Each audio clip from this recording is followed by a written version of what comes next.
Sorry, that took a while. Just had to make sure that you can hear me, as I cannot shout all the way to the back of the room. Great, thank you very much. So to start off with, I'm happy to talk you through our pilot selection process. Just talk you through the journey of a candidate that has applied for us from start to finish. And at the same time, I'm very happy to give you some tips, tricks on how to be successful in our selection. But to start off with, a quick presentation from my side. So my name is Pieter-Paul. I am a captain at Cargolux on the Boeing 747, deputy chief pilot. But more importantly, I am also a selection board member, which I enjoy very much. Mainly because, well, I joined Cargolux in 2014. It seems quite long ago now, but I know very well what it's like to be there as part of the selection process, and the difference that a selection board member, but also the way that the selection is conducted, can make for a candidate. Now, before I continue, just would like to know who I have in front of me. So just want to ask you, with a raise of hands, who here is before applying for a flight school, so really at the start of their career and looking at flight schools? All right, that's a large majority. Who here is already in flight school, sort of getting to the next step of going to their airline? And who here has plenty of experience flying around for many years already? That was to be expected in the Future Pilots conference. The good news is that even though we hire pilots as of 1,500 hours flying experience, selection processes are very similar for whether it's for flight schools, whether it's for airlines, whether it's for airlines that require experience, simply because it's mandated by EASA. So the steps that you will see that I present are probably steps that you will see yourself as well. And this is from my own experience as well, having done flight school, selection for flight school, having done a selection for Luxair, the company I flew for before, and for Cargolux, there's a lot of similarities. So to start off with, I won't spend too much time on this, and it's looking a little bit odd up there at the moment. Anyway, to present Cargolux a little bit, because it's essential to understand the airline in order to be successful within the selection process. So Cargolux operates 30 Boeing 747s, both Dash 8 and 400s, and we fly freight all around the world. We have 95 destinations plus, quite a versatile and dynamic operation. As a pilot, you'll be flying to all these 95 destinations. That means that you're flying into complex airports. You're flying into very basic airports in Africa with this big bird. You fly very high operating weights and very low operating weights. You fly from places, for instance, from Hong Kong to Anchorage, where you can depart with 30 degrees and thunderstorms and land in Anchorage with minus 20 degrees and blowing snow. So to me, that sounds like fun. It's a very interesting job because of that, but quite challenging for the pilot as well. And then the part that you can see very nicely there is our Cargolux spirit. And this is not just a marketing slogan. Actually, it's something that we value within the organization. So that means that it's part of our selection process and important to remember during the selection process. And that's the first tip. Look on an airline's website, look what their mission and values are, because probably if it's a good selection, it will come back within the selection process. So to start the journey with you, I'm starting here as part of the assessment center. So you get a briefing from the selection board. And as a selection board member, this is an aspect that I find very important. And I always introduce it as such as well. The selection is a two-way street. It's not just the airline selecting you, it's you selecting the airline as well. And this is actually an important aspect, an important message, because if you realize that before a selection, that it's also about you matching yourself to the airline, and give it some thought. How do I fit with this airline, with what this airline looks like, with how they operate? Your chances of being successful in the selection process are going to be much higher. So that little bit of thought makes quite a lot of sense. I'm not going to go too deep into the requirements. We've already seen them just now. They're fairly similar as a lot of airlines. They're certainly the pre-entry requirements are exactly what you've seen just now. For us, we require 1,500 hours. on CS-25 aircraft. Now that might seem, for the majority of you, being just looking at flight schools, relatively far away, and I do understand that. However, 1,500 hours, once you get into your first airline, flying takes 3 to 4 years. So it's add to that 2 years of flight school, that's around 5 years from now, maybe 6, 7 years. So that's not too far away until I'd be happy to see many of you join us in the selection. But the more important part is that we have this requirement to match your abilities and your personality to the Cargolux operation and culture. Now, what does that mean? What does that look like? And it's an intricate part of our selection process, because this is actually core to whether you're going to be successful within the airline, whether you're going to be happy. We're not hiring you for 1 year, we're hiring you for your career. So that's a very important aspect that we certainly look at, and I'm happy to look into that a little bit closer. To start off with, just to give you a general overview of what the selection looks like, it starts with an application. Now, that all sounds simple to us. However, you would be surprised how many applications we get that are incomplete. So it is very important that when you upload your application, that you have all the documents, that you'll upload them all straight away, because we will start, once we open a job application, we will start screening straight away, because we want to fill our selection process. So it is important that right from the get-go you have put in all the requirements, everything that is being asked, and not fill in half information, etc. Then you will be invited to our psychometric testing. We do psychometric testing in-house in Luxembourg. We do a psychometric test called the Molly Mock. There's various versions. You have DLR. You have various versions all around. However, the interesting part of the Molly Mock that we do is that we do it, first of all, in-house, but secondly, we ask you to train for it. It is actually mandatory to train for it. We give you a login portal. You're going to get certain sessions to train the tests or the type of tests that you might expect. Simply because we want everybody to be as prepared as the other and not necessarily to have to pay for that at some institutes that support you with this. However, the part that I'm more interested in here to discuss this abilities and personality matching is the assessment center. So that's in-house in Luxembourg. You'll be invited once you successfully pass the Molly Mock. If you haven't, don't worry, you do get a second chance. Then you'll be invited to join us in Luxembourg, and you start the selection process. The first step is a simulator grading. I'll go into more detail on that in a second. If that's successful, then the second step is an assessment center, so where you do some group exercises. I'll go into that in detail as well. And the final step, the next day, is the interview process. If that's successful, you will be hired. And then you start with us our pilot development. So that's the journey within Cargolux that starts with initial guidance and support. You do an initial type rating, which is paid by Cargolux in-house. You either do it on the 747-400 or the 747-8. And then afterwards, you continue within our recurrent training process as part of being an airline pilot with Cargolux. Stepping back to the selection process, very important is this is an eye-to-eye level selection process. We are not judging whether you're a good or bad pilot. You are a pilot that has experience, you have your license. So that's not the aim of the selection process. The aim of the selection process is to see if you match and fit with our 650 colleagues that we have and within our operation. Good, so let's have a look at the simulator grading. And as selection board member and pilot myself, this is the part that I find the most fun. Mainly because it's very interesting to see. You have a lot of different levels of people coming into the organization with a lot of hours experience on the 747, and everybody gets the same grading. So you come in, you get a briefing from one of us, one of the selection board member pilots, and this briefing is extensive. There's no tricks, there's no surprises. We explain to you what's going to happen, and we also give you tips, things that we see that people stumble on, that we see that people have an issue with.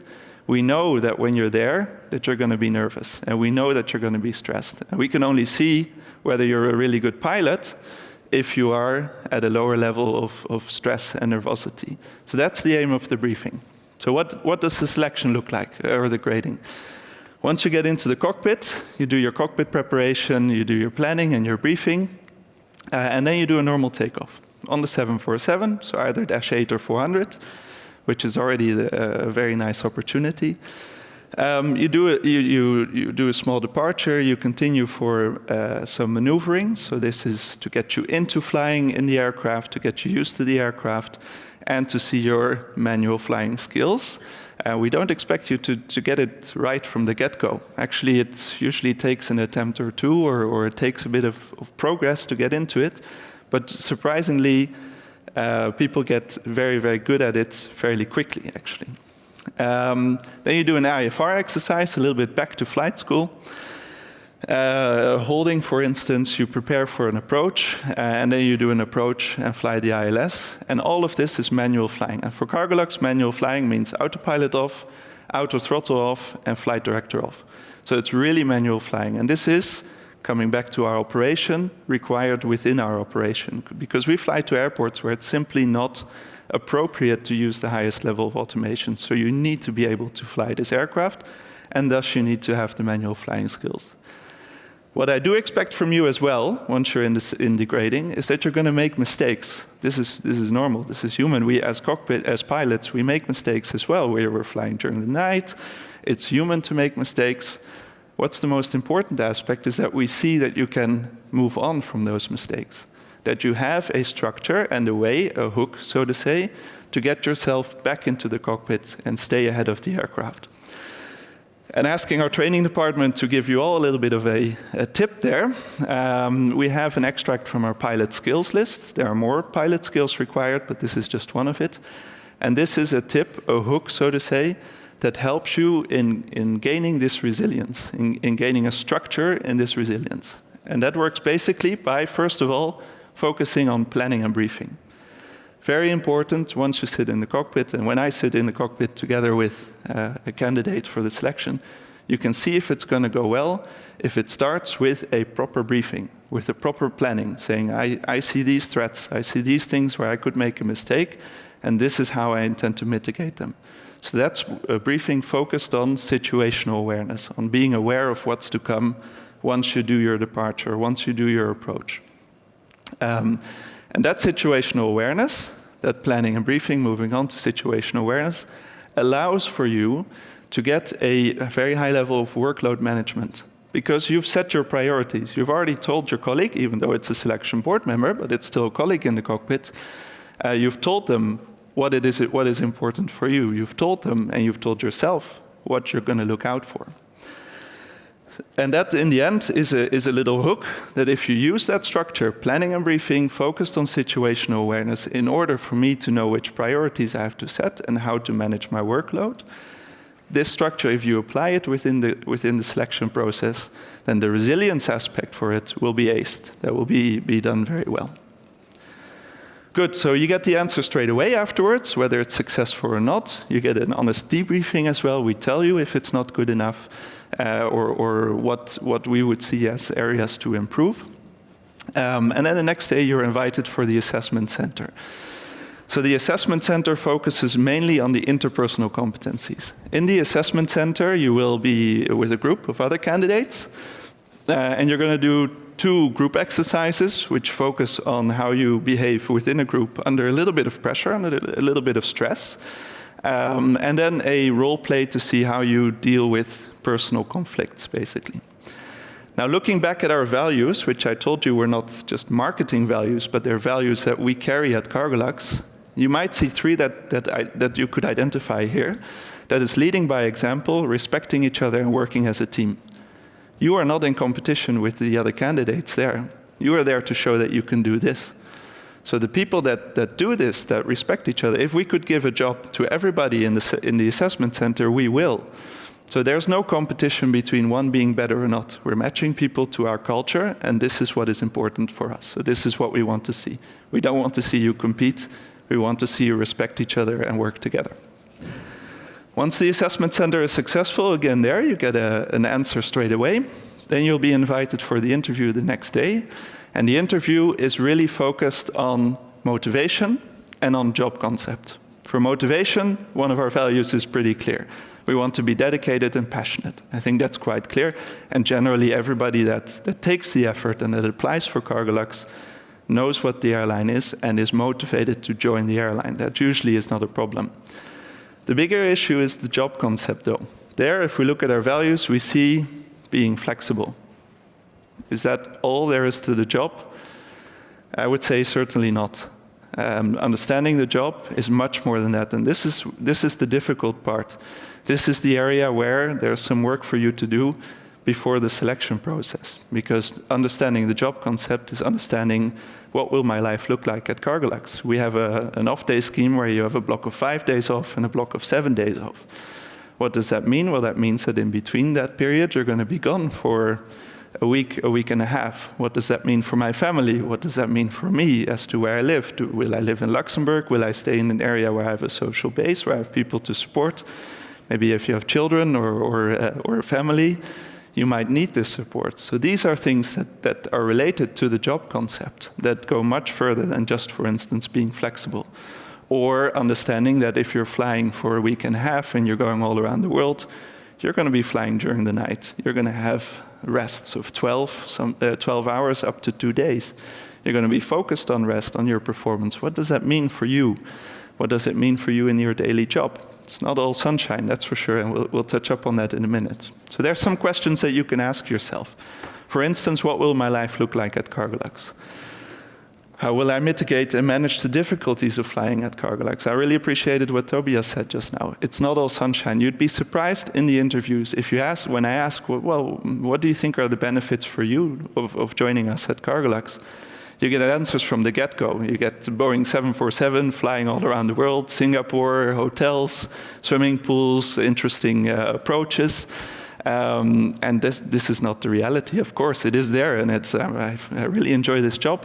But there are downsides to it as well. And when you ask, what are the downsides? What are going to be the difficulties for you in flying at Cargolux?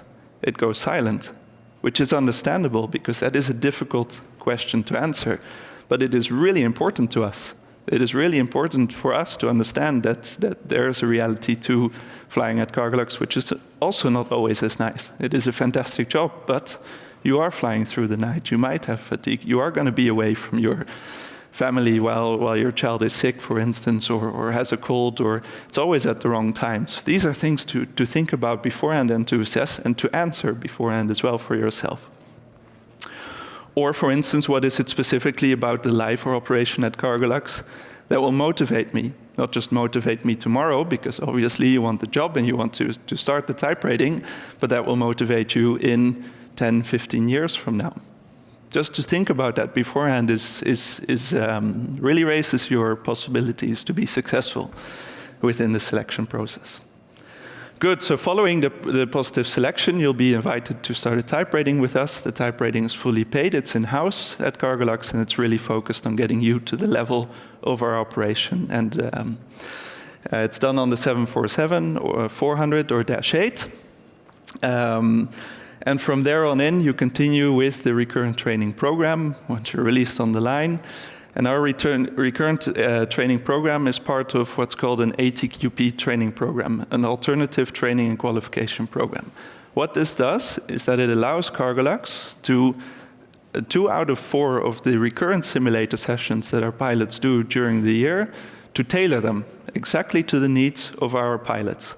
So this is created by a writers panel, which consists of experts from flight crew training, flight operations, aviation safety. They collect data, they have a look at trends, and based on that, they create scenarios really specifically to what our pilots need in order to cope with the operation and to keep matching their skills with the operation. And to give you a little bit of an example of the one that our pilots have gone through last year, they had to do 6 go, no-go decisions. This is basically when you do a takeoff, you decide whether you can continue your takeoff or you have to stop, and when, due to some failures, or whether it's safer to continue. These are split-second decisions. So 6 times to reinforce the confidence of dealing with those split-second decisions. Then they had to do 6 go-arounds. So doing an approach, approach is not good, we're going to do a go-around. Because, for instance, we might see a trend that pilots feel the need to continue an approach even though they're not entirely stable, because they think the go-around is actually going to cause more work for them. Whereas if it's a skill that you've just practiced 6 times, you feel confident with it and you choose the safer option. 2 visual circuits, which is all about manual flying skills. 6 approaches and landings, so crosswind from all sides, just to get you into the, for instance, the anchorage scenario with blowing snow. And 1 mini LOE, and this is a scenario with a failure, which is really focused on the development of our first officers towards captaincies. It's all focused on decision making, on workload management, but then on the first officer side. So if we look at this and we link it back to the grading that I showed you, well, actually this is focusing on resilience and on manual flying skills. So this really links back, and these are our pilots that have been flying with Cargolux for 10, 15, 20 years that go through this as well and find this really, really valuable. So, to conclude and in summary, well, I would say that selection is a two-way street, and that's very important. Usually when people apply for the selection, they look at their CV, they look at their motivation letter, they prepare for the selection process, so physically looking at the steps that you have to undertake, how am I going to do those? Maybe go on Google or Wikipedia to learn who founded the airline and to learn how many aircrafts there are. But that's not all. The question, how do I match the airline, is critical to the success for you. At the same time, that's the most difficult question to answer, because how can you know if you're not within the airline, if you're not flying there? How can you have a clue about what it's like? Well, first of all, this how do I match goes beyond working conditions, and it goes beyond aircraft type. And a way to achieve, to be able to, for yourself, answer that question beforehand, is to network, to talk to colleagues, to talk to friends. Actually, we see that those applicants, those candidates that have friends or colleagues that have spoken to someone within Cargolux before the selection are more successful than those that haven't. And that's not because we sincerely believe in hiring the friends of our colleagues, because usually we're the worst judges of our friends' abilities. However, this is because those people are informed about what it's really like to fly at Cargolux, and thus are better prepared to look at the assessment center and the interview and the simulator grading, because you understand beforehand already what it's like. Ask critical questions, and also be attentive to how the airline does the selection process. Are they transparent? Are they clear up front? How are you treated? How is it conducted? This will say a lot about the type of airline you're about to join. So, well, here's my call to action as well for you. Here at the Pilot Expo, when you talk to airlines, when you talk to flight schools, because it's a similar process, don't just ask about the flying hours, or ask about the salary that you might expect, or ask, hey, are you hiring? Ask the difficult questions. I invite you to do it for Cargolux as well. Join my colleagues and ask them, what's difficult for you flying at Cargolux? What is tough? What should I expect? What does it really look like to have a roster with 5 days and 7 days? When do you drive to Luxembourg? When do you go for a flight? How long is your flight? What do you do? What does the airline do if you have somebody sick at home? These are important aspects for your daily life afterwards, but they're really important for your success within the selection process. Thanks. All right. Pieter-Paul, thank you. You're welcome. We have few questions, and I think that would be worthwhile also asking the same question as to Tobias. What you wish you knew before you actually started at Cargolux or becoming generally as a pilot? Yeah, I thought it was a good question there, and hoping it wouldn't come to me. No, this is a good critical question, yes.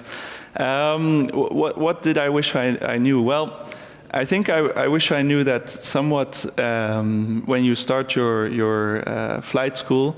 I wish I knew what the job was really like, because I would say I was there during flight school, and in flight school, if you would have asked me, what do you actually do in the cockpit, I would not have had a clue. If I would have had a clue, I would have been even more motivated, first of all, but I would have also known what to focus on, and also known what to focus on in the airline that you're going to apply for, and the next airline as well. So it's exactly this, to know that it's okay to be assertive enough to really ask questions beforehand as to does this fit with me or not. I was lucky. I rolled into Luxair afterwards, rolled into Cargolux, and it fits me perfectly. But in all honesty, I did not give this much thought before, so not everybody is as lucky as me in that sense. So what do you think, how typical is not to ask those questions and then after 5 or 10 years saying, oh, I wish I knew that before? Yeah, I think for the first job it's very typical. What we see with Cargolux is people have already been flying around. Candidates have seen Cargolux or not, and Cargolux is fairly specific. We're really in a niche market. So those that apply for us generally have an idea of what they're applying for. It's not just simply, hey, I'd like a job, and you're offering one. So I think that for the first job, obviously you're happy to get a job, and I do understand that, and you want the first steps. However, for when you apply maybe for the second job afterwards, I think it's really important. And I do think we have a low turnover in that sense, so that's quite good. People do fit with Cargolux. That means the selection process is good as well. But okay, we do have people that don't pass the selection process purely because who have been flying 747 before at other operators, for instance. So fantastic pilots, very experienced, but who just don't fit our operation. Okay, you mentioned a few questions that you said these would be some uncomfortable questions. Yep. Any other questions that you particularly find, this is like, oh no, this again? Yeah, me particularly not. I like answering the difficult questions actually because it's reality, it's the way it is. Obviously, you know, there's some, in terms of employment, in terms of what to expect, in terms of whether you can you're eligible to pass the selection process. That's very difficult to say beforehand because we have a whole process to find that out. But to say it up front like this is a very difficult thing to answer. So like publishing all the uncomfortable questions for people to just read through and then... That would be too easy because it's not to see if anybody matches the airline, it's if you match the airline. So I cannot tell you what's important for you. I cannot tell you I can think what could be important for you, but I can't answer that. So that's really, I mean, these are just examples that could get you going, but it's very important to give it some thought. Yes, exactly. All right. When hiring, do you prefer young pilots without any flying experience or those who have just completed flying school about 200 plus hours? Well, we require 1,500 hours, so that's a minimum. So we don't hire directly out of flight school, and we don't hire with 250 hours. So that's not a preference. That's a minimum requirement. After that, I would say, and I hope that shows in the presentation as well, is that's not the important part. It's not the important part whether you have just 1,500 hours, you're really young, or whether you've been flying with 3,000, 5,000, 6,000 hours and were a captain before, or already a little bit older. It's whether you match or not. So the age doesn't matter. That's not important. So you mentioned resilience several times. What would be some non-obvious ways for people to increase their resilience, to train for that? Yeah, well, the ways that I know are in the simulator and are in life. But however, life has a way of throwing difficult situations at you, and we all can know whether it's sickness or difficulties in a relationship or difficulties finding a job, or these are all things that test your resilience. So I would say taking a pilot approach to this, debriefing yourself after something like that has happened, helps you, and to think, okay, how did I deal with that, and what aspects of how I dealt with it worked well for me, because those are probably things that you're going to want to use in the cockpit as well. I think there's quite a match there. Yeah. Well, that will be on the mental side, but is there any way you can train your nervous system, maybe your body or something like this, which also may put some additional resilience to you? Well, first of all, breathing, I think, is really important. I think in that aspect, also in the cockpit, we teach our pilots to, especially as it's a big bird, to, if something happens, to sit on your hands. Well, sitting on your hands can actually be translated to take a deep breath as well, because usually that gives you a moment to get out of the emotion and get back into your logic thinking. So just basically a 3-6-2, 3 seconds in, 6 seconds out, and 2 seconds stop. that's already a really nice practical way of training your resilience, for sure. Okay. Have you heard of Wim Hof? Yes. Okay, yep. Wim Hof, the Iceman. Have you heard of Wim Hof? So, cold plunges. Yes. And I actually do cold plunges for already 7 or more years. And what I noticed is that, like Viktor Frankl says, it's the gap between the incoming signal and your reaction. The larger the gap, the more resilient you are. Yep. And when I started doing this, I noticed I shout less. I'm angry less, and driving and someone cutting you off of traffic, you actually really increase your resilience just by doing cold plunges. So it's still winter, guys. You have time to go and swim in the winter. I won't follow your lead there, if that's okay. Right, yeah. Okay. And the final question, which is pretty specific, but still I will ask you this. Is there any difference for the career for the people that already have aeronautical engineering degree in addition to pilot Not necessarily. Training? I think having any degree, whether it's aeronautical or a master's or a bachelor, more focused on managerial, I think that's a backup for yourself. And that's the way you should see it as well, is that it's just a little bit of an insurance policy that you have. It also enriches your mind, enriches your view for the selection process, and specifically for looking at the pilot job. I don't see a big difference between having it or not. Okay. I think that would be it. And thank you. Give it up for Pieter-Paul. Thank you.